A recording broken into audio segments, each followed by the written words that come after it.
Welcome back to our channel, ladies and gentlemen. Thank you very much for creating your time to be part of this great show. Now, ladies and gentlemen, the UDA government is back at it again. It seems to me that the ministers and the leaders of the UDA government do not have anything important to do, and they just want to create chaos, maybe to divert people's attention from the real issues that are bedeviling the country. Now they are yet again, I think now for the fourth time since Rigathi was impeached, they are now demanding for his arrest. Something they know very well is not a walk in the park and is not going to happen. A few days ago, when Rigathi Gachagua was in the US, Rigathi made statements to the effect that linked William Ruto to the outlawed group, Al-Shabaab terrorist group. And this didn't go down well with the UDA government. Americans want to know why you are working with Al-Shabaab. Why, when you are in Mandera, you met 3 leaders of the Al-Shabaab militia at night to discuss business with them. They want to know why. They also want to know why you have removed the requirement for vetting of non-Kenyans before they are given IDs. The Americans are concerned that suspected terrorists will be registered as Kenyans and they will find their way to America and the rest of the world and create terror in the world.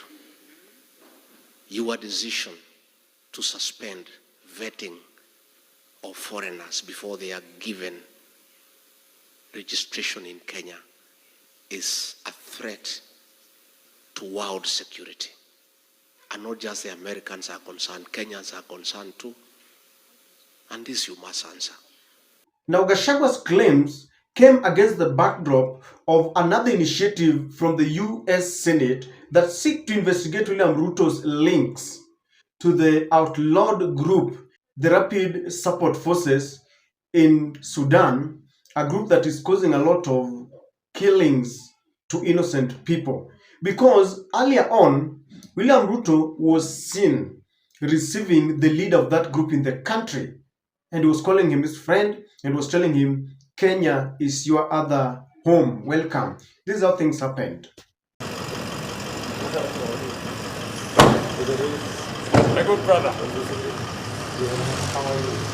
Welcome, welcome, welcome, welcome. Welcome to your other home. Thank you very much.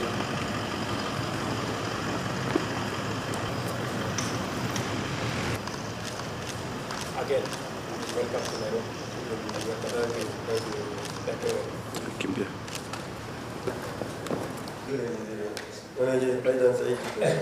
He's also very happy for the reception. Yes. So I'm very happy to receive you again in Nairobi. I know this is not the first time. Now, after he got these claims, the government did not take it lightly. Now, Roba is the one who began the push to investigate Rigathi Gachagua and to call for his arrest. And Roba wrote a very long letter. In his letter, he started by saying that it has come to our attention that Mr. Rigathi Gachagua has once again chosen to recklessly peddle blatant falsehoods in a desperate attempt to mislead the public to cheap political mileage. Now I'm going to the last paragraph where, if you look at the very last one, it says, DCI must do its job.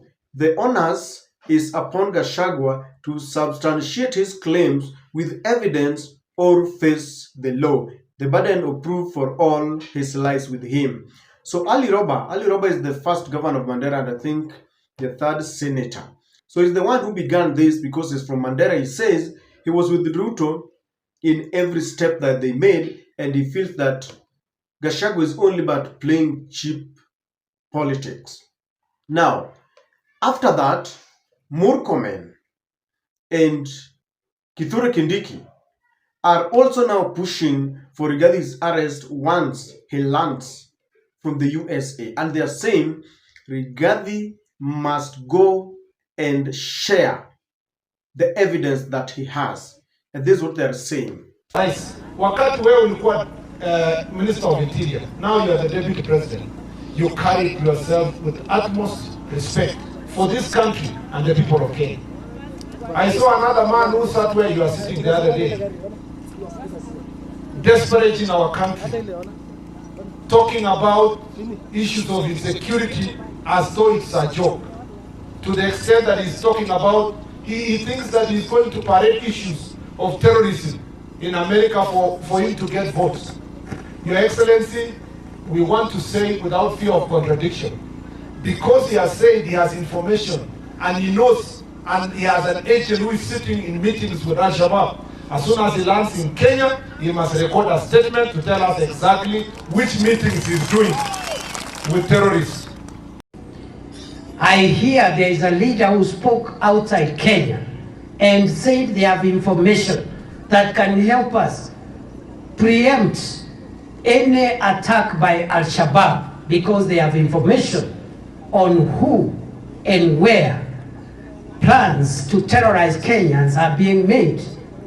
We therefore want to ask the relevant agencies to make sure that the people who are saying they have information on terrorists and criminals, they must be held accountable and they must record their statement so that they can help us to investigate, establish the issue and make sure we protect Kenya from harm from bandits, terrorists and criminals.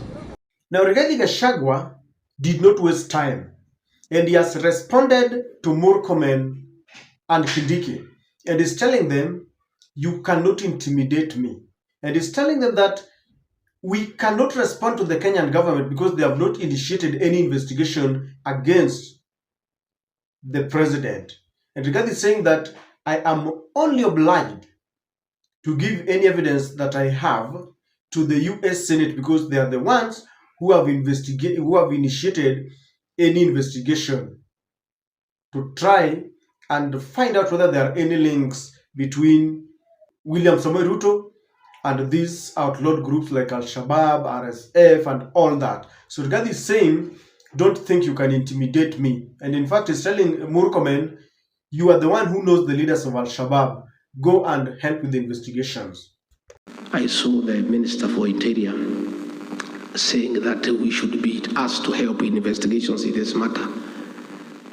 We cannot help in any investigations because the Kenyan government has not initiated any investigations against William Ruto. The people who have initiated investigations is the American Senate.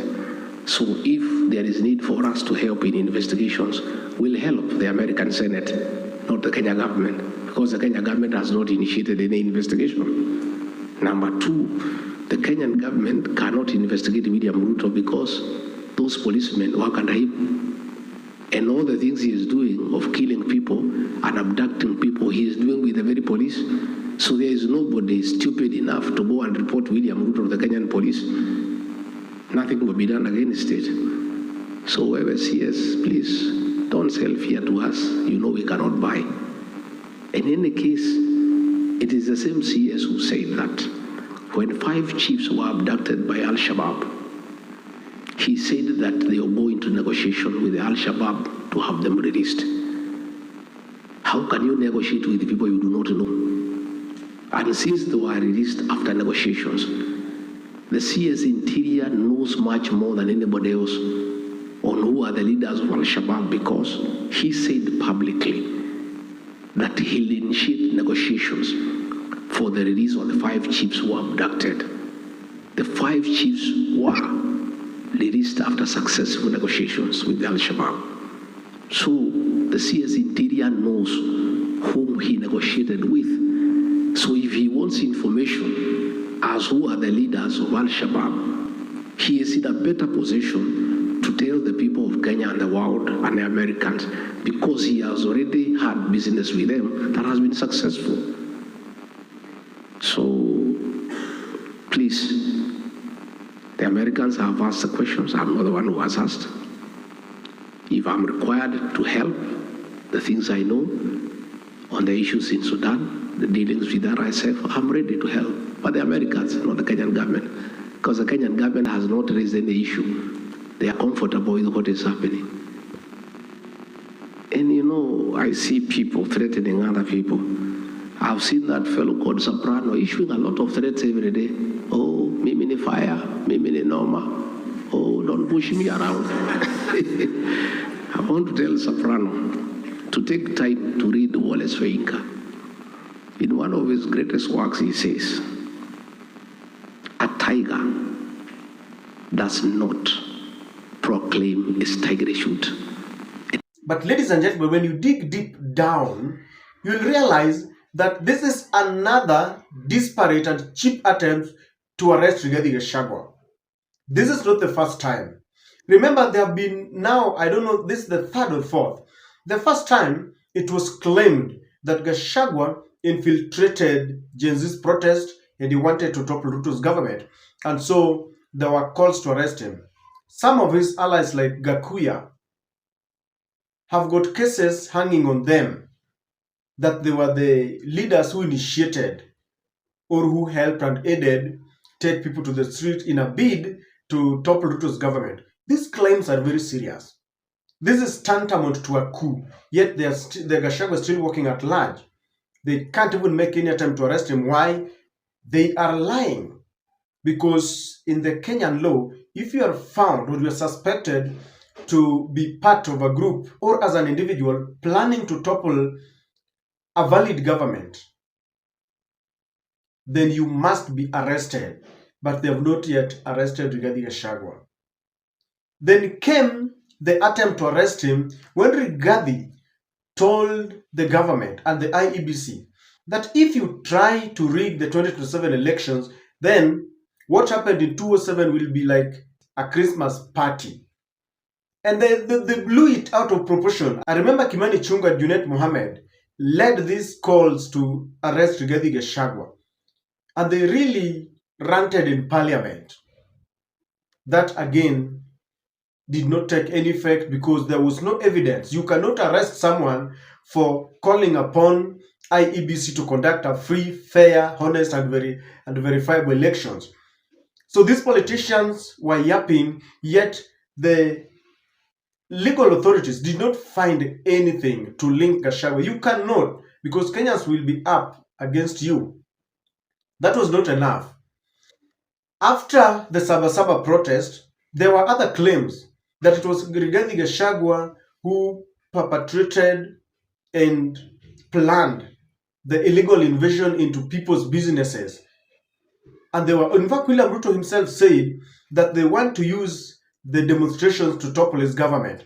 So there were another round of calls to arrest Rigathi Gachagua. Rigathi was ahead of time because we had some clues that they wanted to stop Rigathi Gachagua on his way to the US. So what did Rigathi do? Rigathi called for a press conference and told the government, we do not want and we do not even intend to topple your government. We are waiting for you in 2027 to humiliate you on the ballot. And Rigathi also told Gen Zs, please join the opposition because you are being killed on the streets. Join us so that we can register as voters and wait for Ruto in 2027. With that, they did not have any claims to link Rigathi Gachagua. Right now, they are coming up with these claims again. And they just want something, some cheap links so that they can attempt to arrest Rigathi Gachagua. But Rigathi is telling them, why should I shed light on something that you have not initiated? There is no evidence that the Kenyan government is investigating their own president, something that you all know that cannot happen. And is now putting the burden of proof on Murkomen. Murkomen said when some people were abducted by what they called the Al-Shabaab group, and Murkomen said, we are going to initiate some negotiations so that they can release our people. Rigathi is now telling him, you cannot negotiate with people you don't know. Tell us who their leaders are. You are the one who came out and said you know them. So Rigathi has complicated matters. But ladies and gentlemen, let me tell you, it is not going to be very easy to arrest Rigathi Gachagua because these people want to test waters. What happens when we or if we arrest Rigathi Gachagua. They want to know, what is his political muscle? Which counties will be banning? Which people will go to the streets? They want to know that. Is it in Nyeri alone, where people will be saying no Gachagua, no peace? Or will it be in the whole of Mount Kenya? Will Natembeya rise up and lead, his people to the streets? What about Matiang'i's backyard? What will happen? What about in Ukambani, where Kalonzo comes from? Because as people head to 2027, William Ruto wants to understand, and these people really would want to test Gachagua's strength. After William Ruto met youths in State House, they also want to know whether these same youths would go and protect Rigathi Gachagua. The government also wants to understand how the international community will respond, and all the envoys in the country, the US, UK US ambassador, the UK High Commission, those diplomats, what will they say in the event that Rigathi Gachagua is arrested? They want to know that. They also want to initiate this for diversionary tactics. Just the other day, the Auditor General came up with a very shocking and startling report that money is being lost, siphoned into people's accounts from the e-citizen. Now, all this make headlines, and the government has got this penchant of creating animosity in the country so that people can forget what is happening in the country. There has been attempts to try and arrest Rigathi Gachagua. But let me tell you, arresting Rigathi Gachagua is not a preserve of people like Murkomen. For you to arrest Rigathi Gachagua, that must be sanctioned by William Ruto himself. Kithure Kindiki or Murkomen cannot wake up and order the police to arrest Rigathi Gachagua. It will not. It is only William Ruto who can sanction that initiative, because that will be what we call high-profile arrest. High-profile arrest, and the consequences would be enormous, and that is why Murkomen does not have the capacity to do that. That is the prerogative of William Samoei Ruto. The other time, they sent DCI Subarus to try and scare Rigathi Gachagua. Rigathi reported that some loyal forces that are loyal to Rigathi Gachagua leaked this information, and they even aided Rigathi's escape. So that is another thing that will disturb this government, and they would still want to know, because there have been a lot of changes within the police force. Are there still forces that are loyal to Gachagua? Because the moment he lands, Gachagua shall have already been informed that there are plans to arrest you. So the division within the police forces is also another thing that is really worrying the UDA government. What will happen? Because sometimes it can turn out to be very fatal. Kenyans will also feel that this is mere political witch hunt. Why do you want to arrest him? Because it is the Americans who are saying that William Ruto could have links to these outlawed groups.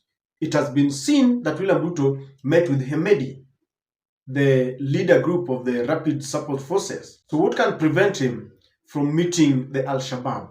So there are a lot of things that surround this, and Rigathi Gachagua shall win over them, because already people know that Rigathi Gachagua is the truthful man.